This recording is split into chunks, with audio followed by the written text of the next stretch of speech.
Thank you, Minister, for joining us. Wonderful to be in Rotorua. Great. I wanted to talk to you about the Environmental Protection Authority Bill, which has recently come out. So recently, two initiatives have come out. There's that bill and also $263 million for environmental cleanup. What brought that about? Well, the first thing is the Environmental Protection Authority is about strengthening New Zealand's governance of its environment. You know, we all know that New Zealand markets itself as 100% pure, pretty important for a tourism destination like Rotorua.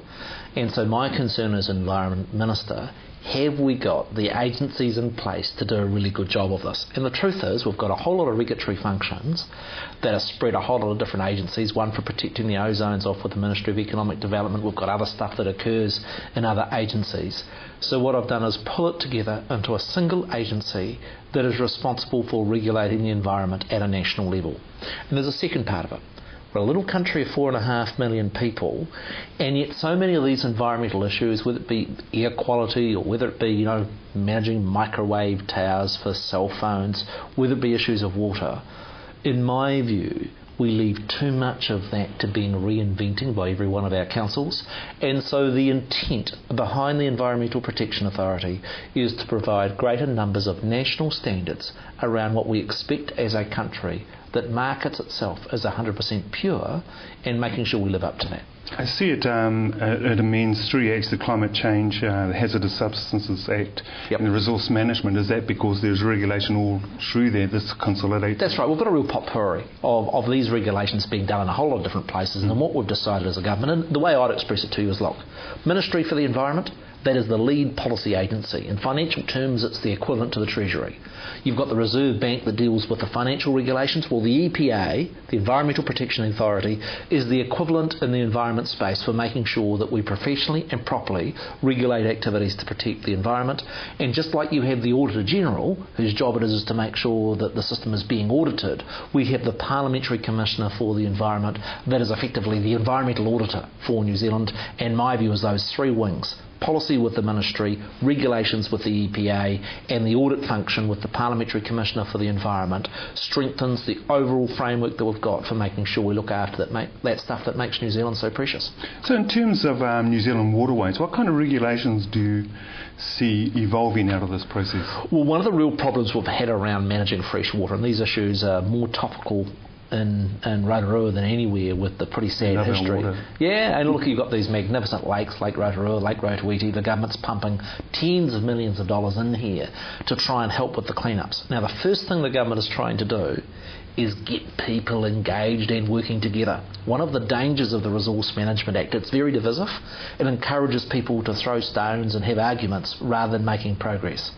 I've actually been really encouraged at a national level, but also at a local level here in Rotorua, that you're starting to get the farmers, the industry and the environmental and iwi groups working together around how they're going to fix those issues.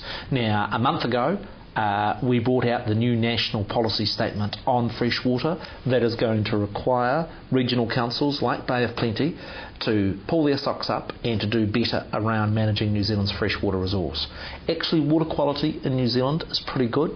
We rank in the top 2 or 3 best in the world, but we have got areas where it is unsatisfactory. Rotorua is one of those, and it's not just Rotorua Lake, it's actually some of the tributary streams that feed into it, where we have to be focused on reducing the amount of nitrogen and the amount of phosphorus, and that is a really key priority that's going to take a long haul to get Lake Rotorua back into the sort of shape where all Kiwis and Rotorua people would be proud. So you've got two initiatives, one's to clean it up and one's to prevent further pollution. Yes, it is, and one of the things the government is putting a lot of money up, $263 million, is being spent in areas like Rotorua, cleaning up bad policy from the past.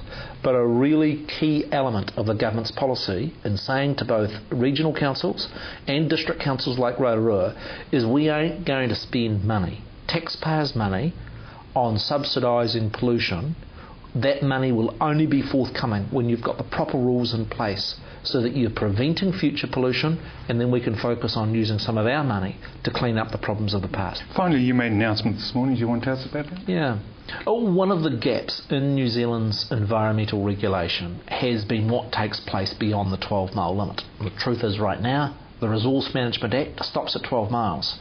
Now, New Zealand has got tremendous resources out beyond that 12-mile limit, going out to 200 miles in the limits of the continental shelf.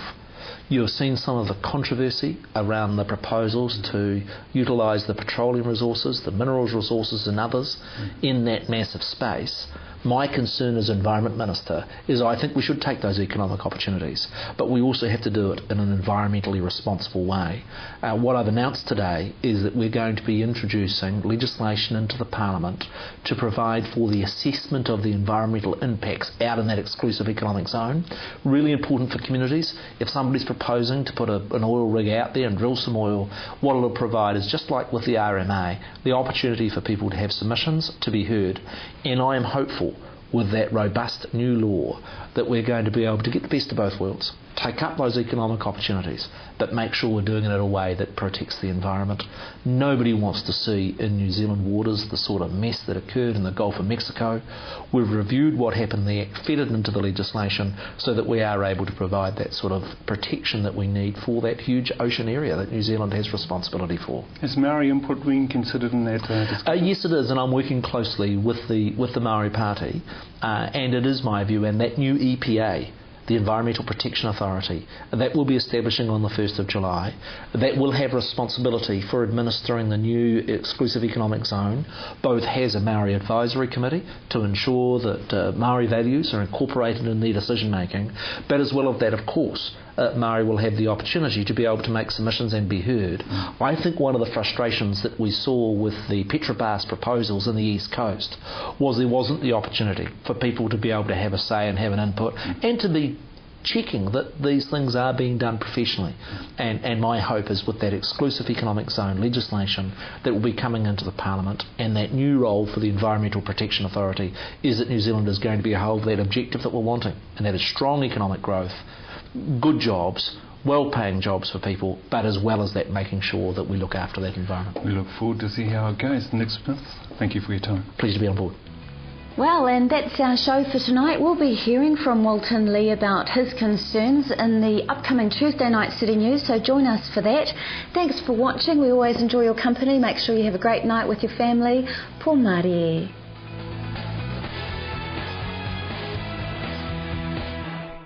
Supporting local content so you can see more of New Zealand on air.